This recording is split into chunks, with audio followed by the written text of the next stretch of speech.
Hello. In today's video, I'll be working on my Infiniti Q70 hybrid, and I will be replacing my rear brake pads. We call this kind of job just a pad slap because all I'm doing is replacing the brake pads and nothing else. So I'll try to make a quick video because I've already kind of done the other side and I figured, hey, you know what? This might be a cool process to show in case someone is looking at a hybrid or, actually just use these instructions for the Y51 platform in general. So let's go ahead and get started.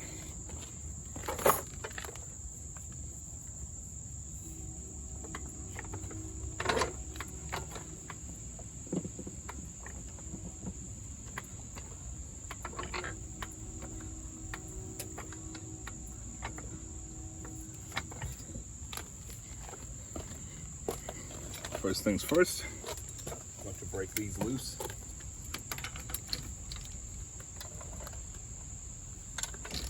The car is rocking because I did not engage the parking brake. Wanted to be able to turn the wheels just a little bit. Transmission is still in park, so it's not going to go too far.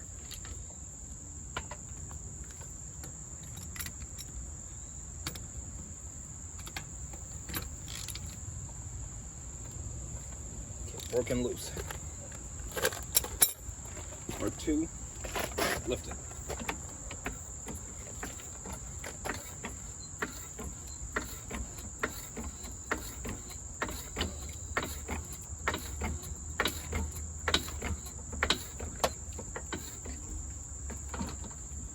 Making sure that my jack can move. So this is it. It's not too high. Just low enough to get the job done. Now ideally you need to use jacksons as well. You need to lock this in place from inadvertently falling, but again, I said this is a quick and dirty job, so work with me here. I've made other videos in the past showing how to do a full professional grade job. Today I'm trying to get some things done in a hurry while still trying to be safe. 29mm.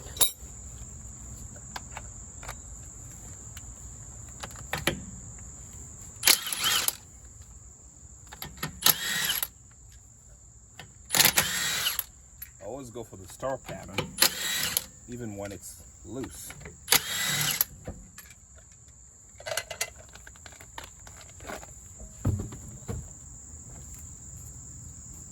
So here we are. Now, I mentioned pad slap earlier because ideally when you do brakes, you're supposed to address both your rotors as well as your brake pads, right? But in this case, I might need to do something about these because I can feel inside there already. The outside might not be too bad. I'm not getting snagged at all, but the inside was grinding, and that's what alerted me to this. So this rotor is in pretty bad shape in there, and I'm going to do what I can to address it. So let's go ahead. This is not a perfect job, but I just did not want the rotor grinding. It happened on the trip, and I want to make sure that my slide pins are not seized, and I can see that they're moving, so that's good. That's a good sign already. But what usually happens is that when you replace the pads and the rotor is grooved as bad as the other side looked, your new pads are going to get chewed up pretty fast, and I expect that to happen. And I did the other side first, the passenger side, the right side, and this is what it looked like. This was the inside, this one right here, and this was the outside. So uneven wear. I had inspected this maybe a month and a half ago. They were low, but not that bad. They both, well, the lowest one looked somewhat like this, but I guess there's been a lot of engagement in that 1.5 months that I'm now this low. This side is not too bad, and this other side, as I said, there was some flesh still, but I guess the grinding was coming from here. So it's all right. Let's go ahead and address that.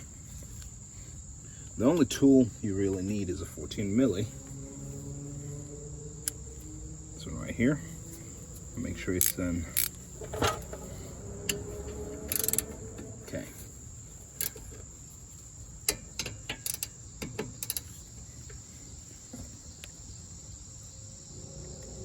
There you go. Okay. So my 14 milli, just made sure that it is in loosening direction. That's it. Nice and loose. And do the other side. I'm gonna have to pull this side.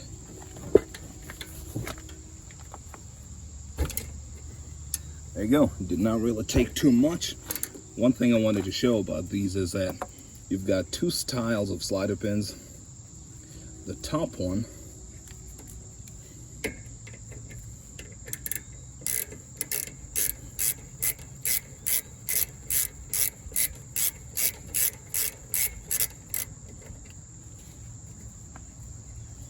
is going to look like this. It's a metal rod. Ooh, that's stuck in there with a rubber nib on it. You see that? So that's the top one. The bottom one is going to look a little different. Now, by the way, right here, I loosen both the top and the bottom so I can swing this downwards, and I have access to my pads right here. But you could do it the other way as well, if you so please.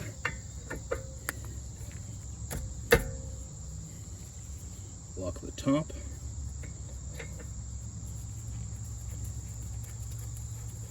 And undo the bottom.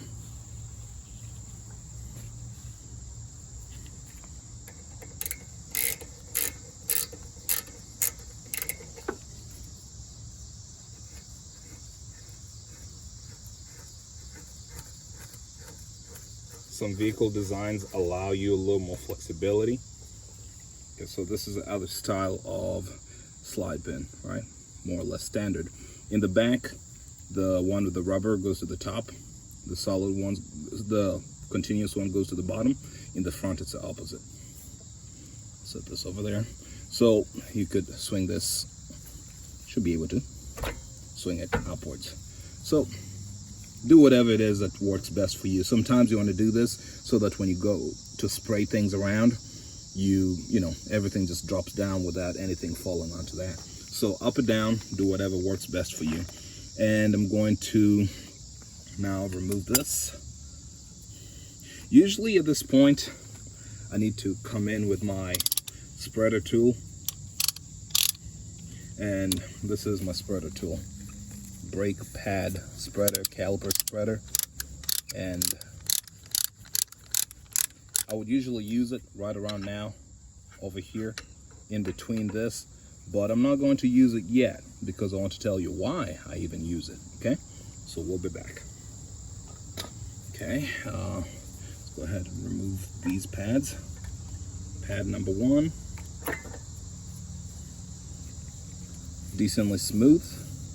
That lets you know that the rotor surface should be smooth as well, and it is.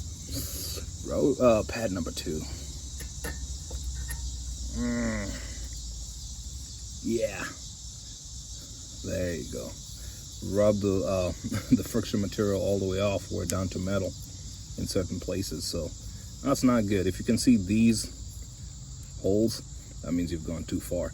And maybe when I read it, I looked at this side. As you can see, it's wearing a little more on the back than the front. And one thing, here's a funny thing. See this thing? It looks broken. You actually have a wear indicator. It has another part to it. It's usually a spring. So the second leg comes out here and sticks into the pad area.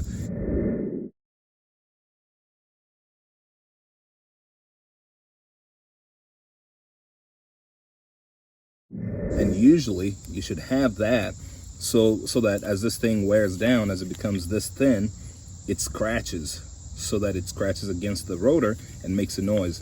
It looks like this one wore down so thin, it scratched and basically broke off, is what I'm seeing. Because it's not even it's not supposed to allow it to get this low. You're supposed to be hearing a very uncomfortable noise. So yeah, anyway, now you know that when you install them, the wear indicator should be on the inside. Somehow the inside just always wears a little more than the outside, so there you go. Now here are the replacements that I got. And unfortunately, when you buy these, I got these from AutoZone. They're Duralast, and this is the number. Duralast D1393. And these are ceramic brake pads. They're good. They're not the Duralast Gold, but they're good enough. I knew that I would be upgrading my brake system pretty soon, so I wanted something good enough, not exactly economy, but not exact. I wanted to save the extra 30 bucks or something like that. So this is what we have. Unfortunately, the wear indicator only came on one set, and I already installed that on the passenger side. So on the driver's side, no wear indicator.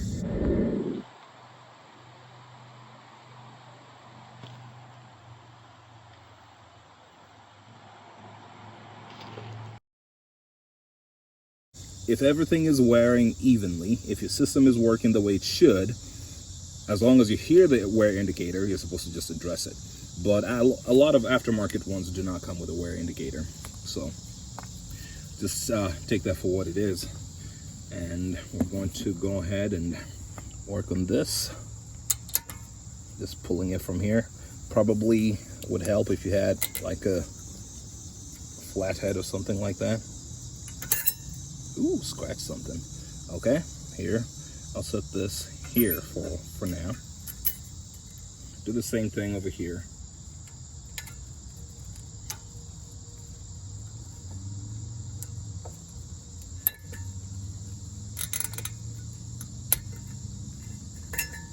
Okay, out we go. You'll notice that these are the same. Well, there you go. A little bit of a difference here. The ones on top, the one from the top has wings. A little more of a wing situation going on, right? And I bought these brackets or clips came in the bag with the brake pads, but there are two distinctions. So it came with so many, it came with like 8. And I'm grateful that it did, because you've got this and this, and you'll notice that this one here cannot even go over a plain rotor, so small one won't work. I do have these over here which will go over, and these ones look very similar to the lower clips, the lower brackets, right? More or less like that. And I'm going to use that. The other one that is in the box is this, and they all look the same. None of them exactly matches the top one with the wings on the side, but I'm going to use new sounds better in this case. I've already tried it on the other side, but usually what you want to do is install this over here and over here. Make sure that it engages properly, and then you can, before you throw your other ones away. Otherwise, a lot of times, depending on how cheap your aftermarket ones are, sometimes you find yourself in a position needing to clean up the old ones and reuse them. Okay, so I'm going to change my gloves here. I'm about to get close to the cleaner side of work. And for this, brake cleaner. So that's the part I was talking about. When you're blasting it off, ideally you don't want that stuff just sitting there collecting it, right? You have a little bit of rubber components.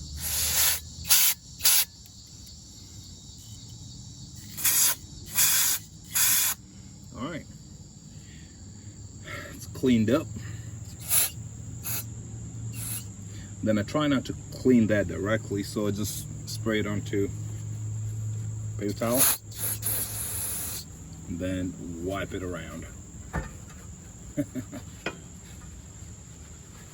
Remember, you can have this hanging downwards for more stability if you prefer, but there's no wrong way to do it.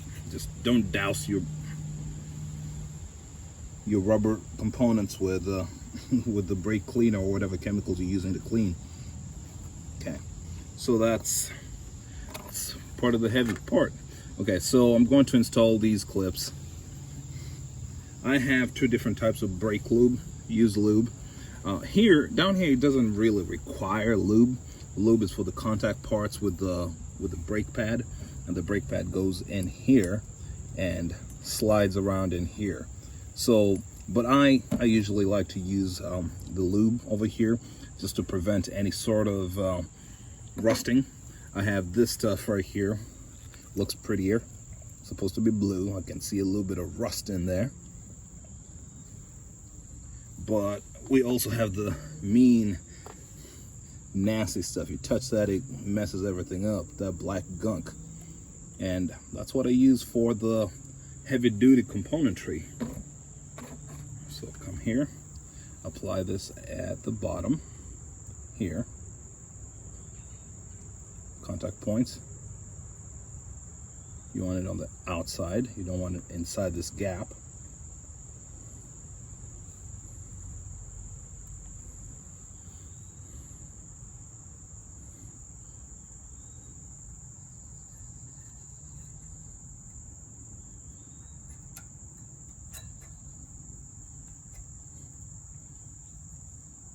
Okay, there's one. Do the same thing for the top.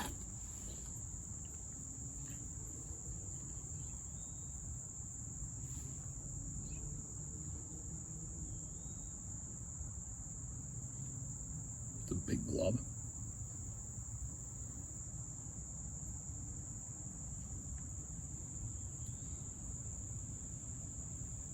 Okay.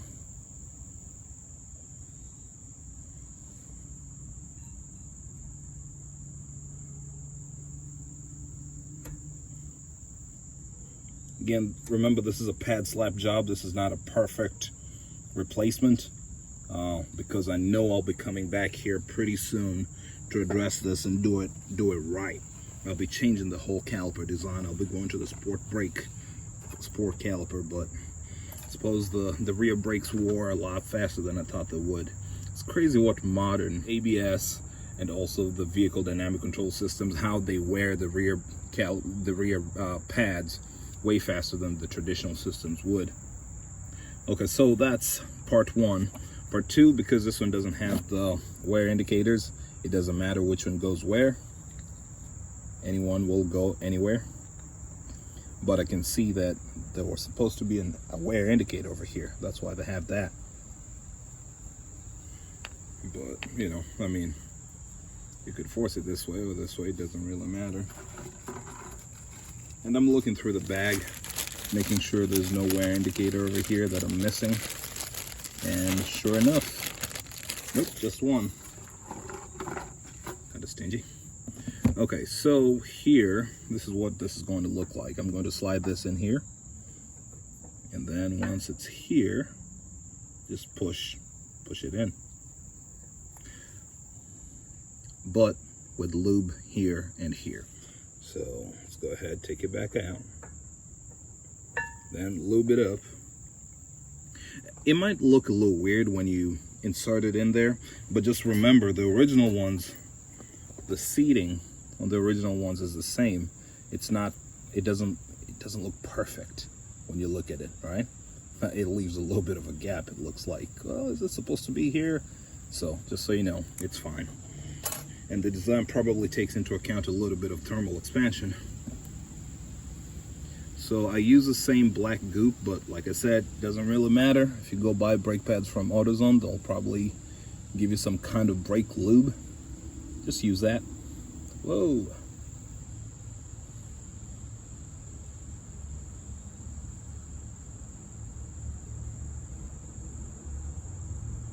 Okay, I'm going to wipe some of that off.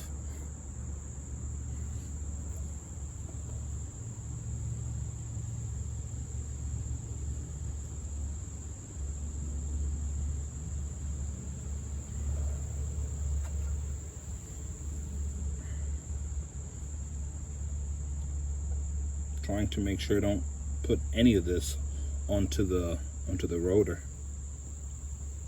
Oh, I was talking about brake slap, right? Pad slap rather. I know that this side it's ugly. I mean, I can probably get my phone to show that.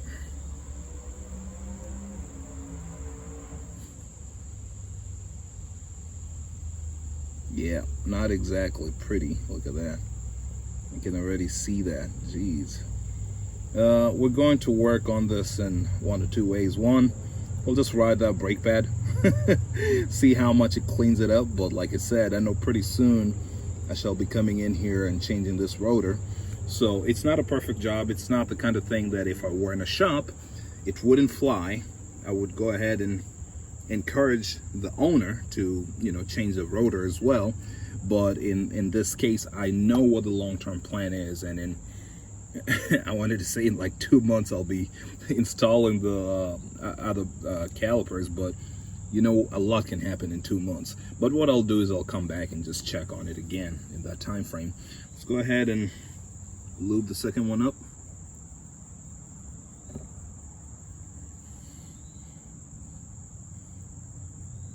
The job, as you can imagine, doesn't really take too long, just takes a little bit longer when you're doing it for video, but I don't mind. It's been a while since I've released a video, hasn't it? Life's been hectic, guys, really hectic.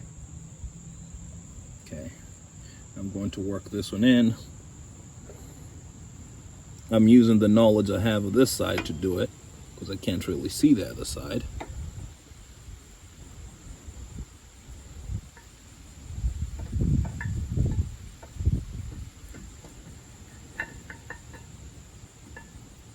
There you go.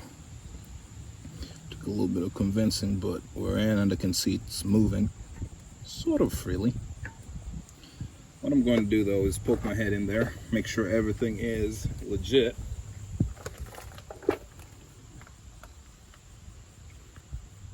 Yep.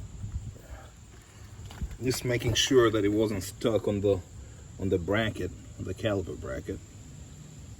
Yeah.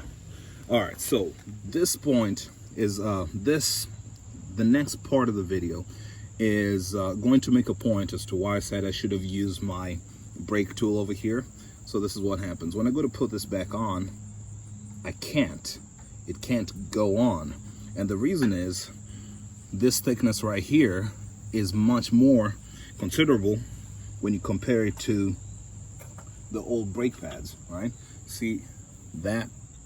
This little thickness here, the difference in thickness between this pad, and this is what the explains the expansion that you get from the extension that you've gotten from the piston. So I'm supposed to push this piston back to allow this width to go in here. So that's what I'm going to do. And unfortunately, I allowed my stuff to go so thin that even my tool can't really go in there.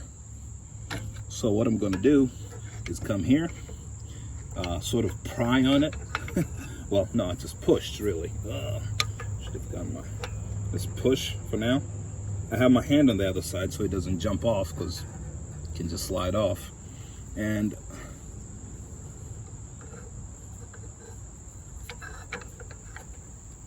just enough to turn it, that's all I'm doing.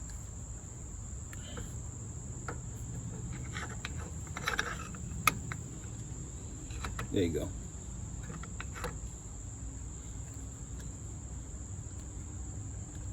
It moved a little bit. I'll do it again.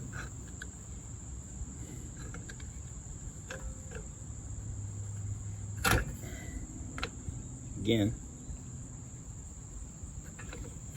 Okay. Getting close. See, now my tool can get in there. Boom. Perfect.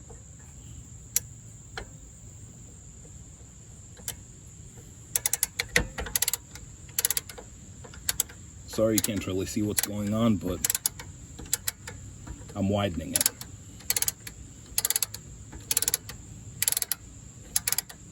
A C-clamp might have been faster, but I could not locate mine. Okay, I've kind of hit a jam somewhere. So now I'm going the other way, contracting it. There you go, see? Piston's all the way in there. I'm going to just close this up. There you go, that's how this works. See the threads disappearing? There you go. Opposing threads on this side and this side. Expand, contract. Okay, at this point I'm going to put away my dirty grease, dirty lube, I'm going to use this other stuff, the Seal Glide. And the way I do that is, the parts that I think I'll be dealing with a lot, if I ever have to touch something, I don't want that black grease. But this stuff is good enough, you could use it throughout. This is what it looks like. It's the stuff I usually buy this in bulk from AutoZone as well, just because I do so many brake jobs. And this for me is just for contact with the pads themselves. Safe enough for the rubber.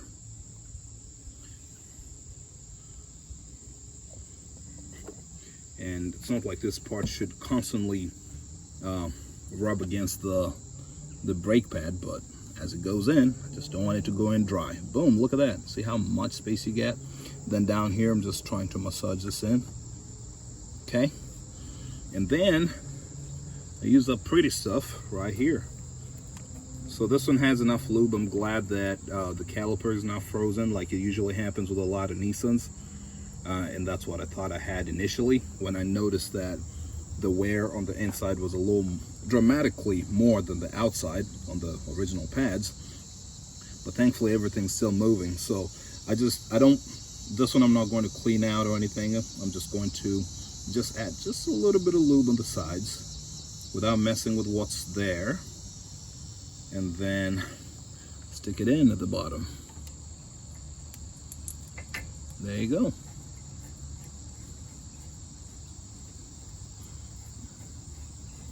And then I'm going to take the, oh, there you go, I was looking for those pads. Then I'm going to take the top one off.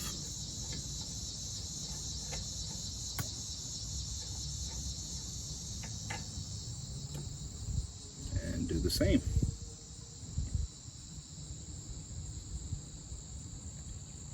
Nothing too crazy, it's just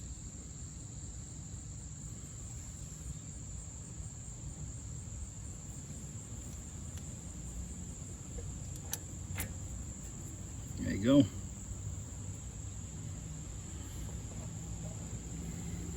I'm going to close that up.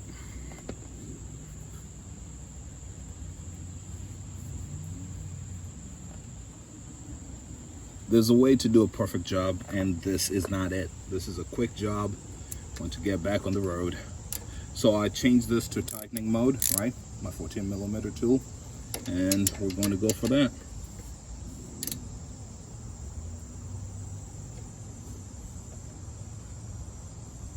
That's it. I'm not even using a torque wrench over here.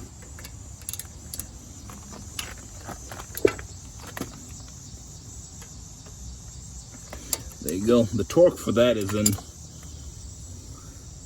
not even in foot-pounds, it's in inch-pounds. So making sure this is well sealed. Same here, pushing it over that way. And again, this is a decision I made. I should have called this out earlier. When I went to the store, I did buy the rubber boot kit, the slide pin boot kit over here. This is the number. 16165 from Duralast, and it comes with 4 slide pin boots, 1, 2, 3, 4, right? You do the rear, and then it also has a little nubs for the top slide pin. Something I should have mentioned earlier, but anyway, after opening it up and seeing that it's not all that bad, I decided, you know, since this stuff is all going away in a month or two, let's just go ahead and shortcut that. If this stuff was dry, brittle, and dry rotted, I would have replaced it. But for what we're trying to do today, quick and dirty, quick and dirty. Okay, let's go ahead and put things away, all the trash, and we should be good. I mean, nothing dramatic should happen right now, but what I'm going to do is put everything back together and then go ahead and bed the brakes.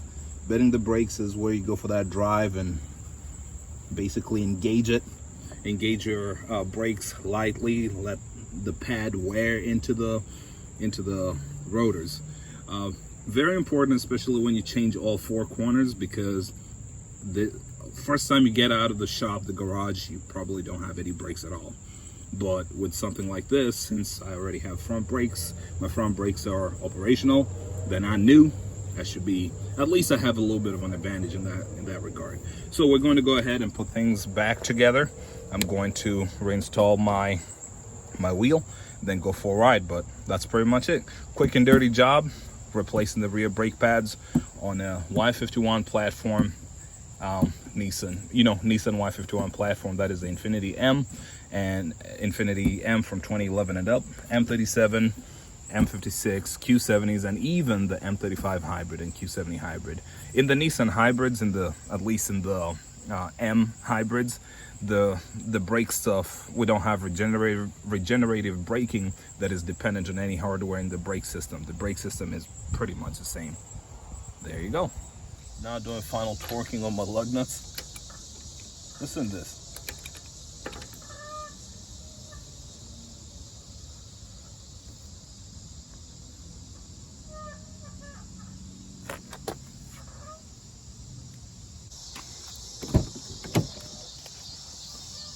Oh, can still hear the mouse. Let's go ahead and start the vehicle. Ooh, my brake pedal went all the way to the floor. There you go, that's better. You know, something I should have checked is my brake fluid level in the reservoir. Hopefully it did not overflow anything, but I can never be too sure. Okay. Levels okay, in between min and max, closer towards max. Yeah, I think that's good. Now if I had low pads on the front, maybe on the front and the back, but especially on the front, yeah, I think my level would have gone really low in that reservoir. So let's go ahead and start this.